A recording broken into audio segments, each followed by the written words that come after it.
Bonjour à toi, aujourd'hui je vais te montrer comment représenter un nombre à 3 chiffres et quoi faire lorsque tu vois que tu dois échanger, transformer peut-être tes unités en dizaines ou même tes dizaines en centaines. Alors tu vas voir, je vais utiliser le dessin et je vais utiliser aussi des jetons. Je vais aussi utiliser le tableau de numération pour m'aider à bien placer mes unités, mes dizaines et mes centaines lorsque je vais les avoir comptées. Alors, le plus important est de toujours commencer à compter tes unités en premier. Ensuite, tu vas t'occuper de tes dizaines et ensuite de tes centaines. Alors, je me rappelle que lorsque j'ai 10 unités, je la transforme en dizaines.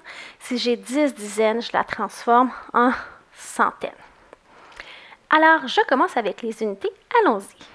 Alors, j'en ai 1, 2, 3, 4, 5, 6. Alors, j'en ai 6. Je vais pouvoir aller le placer à la position des unités. Je vais écrire 6.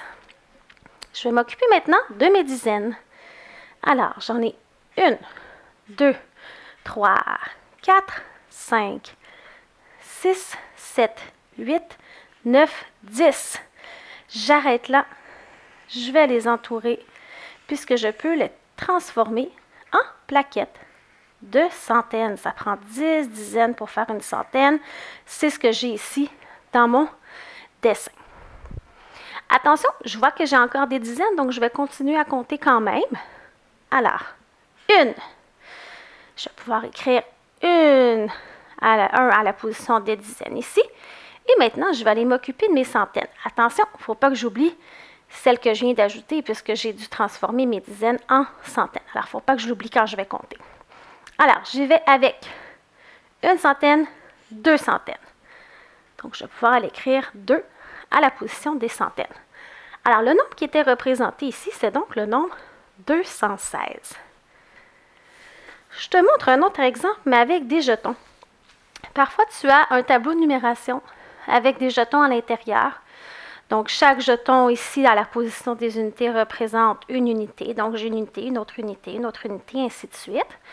Ensuite, j'ai des jetons à la position des dizaines. Donc, chaque jeton représente une dizaine. Donc, une dizaine, 2 dizaines, ainsi de suite. Et j'ai mes centaines.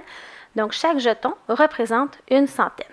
Parfois, tu as aussi des échanges où à transformer peut-être tes unités en dizaines si tu as 10 unités et plus. Peut-être que tu as tes dizaines, tu en as 10 et plus, tu dois les transformer en centaines. Donc, c'est important de bien les compter. Je compte toujours en premier mes unités. Alors, si j'en ai 10, je dois m'arrêter et la transformer en dizaines. Donc, allons-y.